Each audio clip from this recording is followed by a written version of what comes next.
नमस्ते बालमित्रांनो, मी कल्पना के पवार. चला तर आज आपण इयत्ता 8वी विषय मराठी काव्य 10वे मराठीची महती याविषयी समज मिळवूया.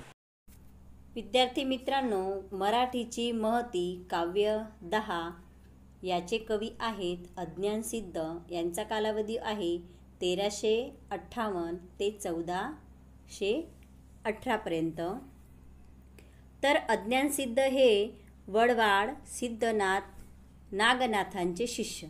अज्ञानसिद्धांचा वरद नागेश हा ग्रंथ तत्वबोध, जीवब्रह्मभेद, लक्षण, पृष्ठापत्र, कालज्ञान, गुरुशिष्य संवाद, संकटहरणी इत्यादी प्रकरणे व स्फुटपदे आहेत.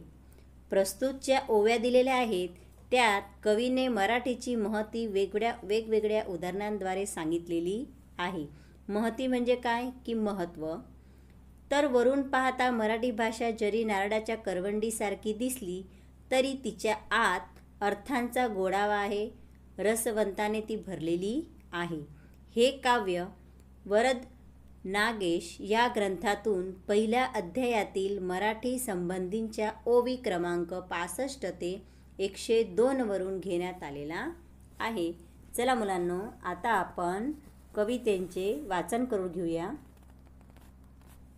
नारळाचे फळ गोमटे वरी पाहता दिसे करवंटे, भीतरी नेटे पाटे उत्तम दिसे.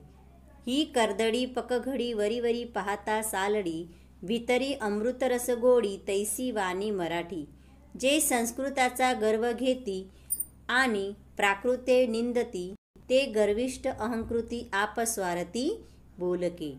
जे वरी वरी पाहता फळांची करती उपेक्षा, ते वंचती भीतार्थ अल्पमतीचे जानपा.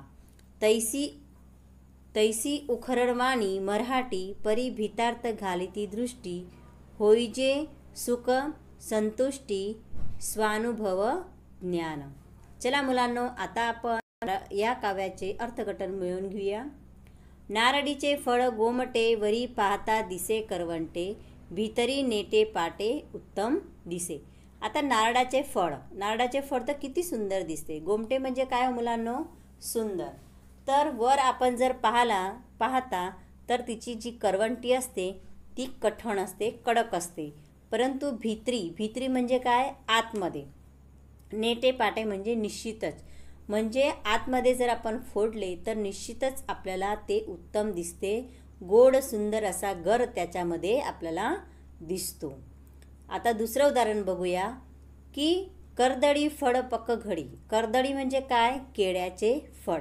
पहिलं उदाहरण लेखकांनी सांगितलं आहे नारळाचं, बरोबर. आता दुसरं उदाहरण दिलेलं आहे केळ्याचं. तर केळ्याचं घड जेव्हा कच्चे असतात तेव्हा त्याचं साल निघतं का मुलांनो? नाही. त्याचे सालपट निघणे हे थोडं कठीण वाटते. परंतु तेच केळ्याची जी फण असते ती जर पिकल्यावर त्याचे साल एकदम सहज निघते. म्हणून इथे सांगण्यात आलेलं आहे की कर्दळी फळ पक्क घडी वरी वरी पाहता सालडी, भीतर अमृत रस गोडी तैसी वाणी मराठी. तर केळ्याचे घड पिकल्यावर त्याचे वरचे जे साल आपण काढतो ते सहज निघते आणि आतमध्ये सुंदर गोड असा गिद्दू निघतो. तर तशीच आपली मराठी वाणी आहे. कशी आहे? अमृत रसासारखी गोड आपली मराठी वाणी आहे. आता पुढे बघू. जे संस्कृताचा गर्व घेती आणि प्राकृते निंदती, ते गर्विष्ठ अहंकृती आपस्वारती बोलकी. बघा मुलांना, ज्यांना संस्कृत भाषा येते त्यांना गर्व आहे आणि ते लोक निंदतात. निंदती म्हणजे निंदा करतात. कोणती भाषेची? प्राकृत भाषा म्हणजे काय? तर देशी भाषा, बरोबर. देशी जी भाषा आपसात जी बोलली जाते ती. आधीच्या काळात संस्कृत भाषा ही मान्य भाषा होती, राजभाषा होती आणि ती फक्त पंडित क्षत्रिय हेच लोक बोलू शकत होते. आपल्यासारखे जे शूद्र वैश्य लोक होते त्यांना संस्कृत भाषेचं ज्ञान पूर्णपणे नव्हतं, अजिबात नव्हतं. तर ते आपली देशी भाषा बोलायचे. तर जे संस्कृताचा गर्व घेते आणि ज्यांना संस्कृत भाषा यायची त्यांना गर्व होता, अभिमान होता आणि ते ही प्राकृत भाषा देशी भाषेला तुच्छ समजायचे, त्यांची निंदा करायचे, हसायचे. त्या गर्विष्ठ अहंकृती आपस्वार्थी बोलके. आपस्वार्थी बोलके म्हणजे काय की स्वतःची जी बोली भाषा आहे ती स्वार्थानुसार, गर्विष्ठ अहंकृत, त्यांचा गर्विष्ठपणा जो आहे तो अहंकृत झाला आणि आपस्वार्थी बोलके, त्यांच्या मनातून जो आपस्वार्थपणा होता तो निघत असायचा बाहेर. जे वरी वरी पाहता फळाची करीती उपेक्षा, ते वंचती भितार्थ अल्पमतीचे जानपा. जे वरी वरी पाहता म्हणजे जे लोक वरवर फळाला पाहून त्याची उपेक्षा करतात, म्हणजे काय, मश्करी उडवतात, त्याची निंदा करतात, तर ते आतमध्ये त्या फळाचं जे आहे, फळाचे रहस्य आहे, फळाचं जे महत्त्व आहे ते त्यांच्याशी वंचित राहतात.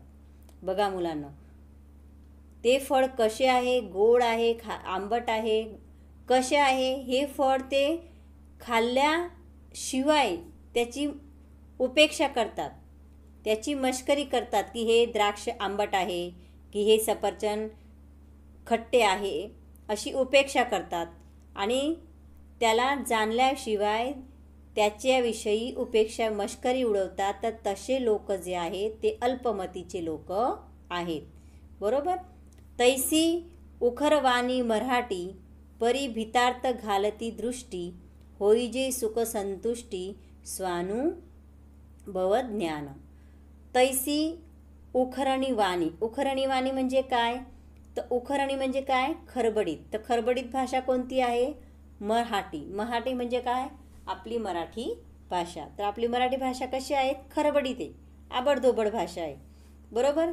तरी भितरी घालती दृष्टी, जर आपण आतमध्ये दृष्टी घातली तर हीच मराठी भाषा आपल्याला ऐकून सुख संतुष्टी म्हणजे सुख अनुभवतो, संतुष्टपणा आपल्याला अनुभवास येतो. स्वानुभव ज्ञान म्हणजे स्वतःच्या अनुभवाने सिद्ध झालेली ही जी भाषा आहे ही भाषा आपल्याला कळते. अशा पद्धतीने कवी अज्ञानसिद्ध यांनी मराठी भाषेचे महत्त्व या कवितेतून आपल्याला पटवून दिलेले आहेत. तर मुलांनो, मला आशा आहे की तुम्हाला ही कविता समजलीच असेल. स्वाध्याय प्रश्न पहिला. खालील प्रश्नांची थोडक्यात उत्तरे लिहा. 1. नारळीचे फळ कसे असते? नारळीचे फळ सुंदर, गोमटे आणि करवंटी ही कठीण असते. 2. कवीच्या मते अल्पमती कोण आहे? कवीच्या मते अल्पमती असे लोक आहे जे वर फळ पाहून त्याची उपेक्षा करतात, असे लोक अल्पमतीचे आहेत. प्रश्न 2. सविस्तर उत्तरे लिहा. मराठी भाषेचे महत्त्व सांगताना कवीने कोणकोणते दृष्टांत दिलेले आहेत? मराठीचे महत्त्व सांगताना कवीने नारळाचे व केळीच्या फळाचे उदाहरण दिलेले आहेत. जसे की नारळाचे फळ हे सुंदर आणि गोमटे असते, वर त्याची करवंटी ही कठीण असते, परंतु आतमध्ये गोड पाणी आणि गोड असा गर असतो. तसेच केळाचे फळ एक कच्चे असल्यावर किती साल निघणेही त्याचे दुर्लभ सारखे वाटते, परंतु पिकल्यावर तेच फळाचे सालपट हे सहज निघते आणि आतमध्ये गोड असा अमृतासारखा गर निघतो. प्रश्न 2. कवीने आपस्वार्थी कोणाला म्हटले आहे का? कवीने आपस्वार्थी अशा लोकांना म्हटले आहे की जे संस्कृत भाषा जाणतात आणि त्या संस्कृत भाषा त्यांना येते, त्याचा गर्व त्यांना असतो, तसेच ते प्राकृत भाषेची निंदा करतात, अशा लोकांना आपस्वार्थी म्हटलेले आहेत. 3. प्रश्न. कवीने मराठी भाषेची तुलना कर्दळी फळाशी का केली आहे? कारण कर्दळी फळ हे ज्यावेळेस कच्चे असते त्यावेळेस त्याचे साल निघणेही कठीण असते, परंतु तेच फळ जर पिकले आणि त्या फळांचे सालपट हे निघणे सहज निघते व आतमध्ये गोड असा गोड असा गर आणि फळ आपल्याला लागते. तर तशीच मराठी भाषासुद्धा आहे. मराठी भाषा जरी उखरणवाणी आहे, परंतु तिच्या आतमध्ये भित्रीमध्ये जर आपण दृष्टी घातली तर ती सुखाची आणि संतुष्ट वाणीसारखी वाटते. म्हणून कवींनी मराठी भाषेची तुलना कर्दळी फळाशी केलेली आहे. प्रश्न 4. या कवितेचा भावार्थ तुमच्या शब्दात लिहा. मुलांनो बघा, भावार्थ तर मी कविता शिकवतानाच समज दिलेली आहे, तरी पुन्हा आपण एकदा लिहून घेऊया.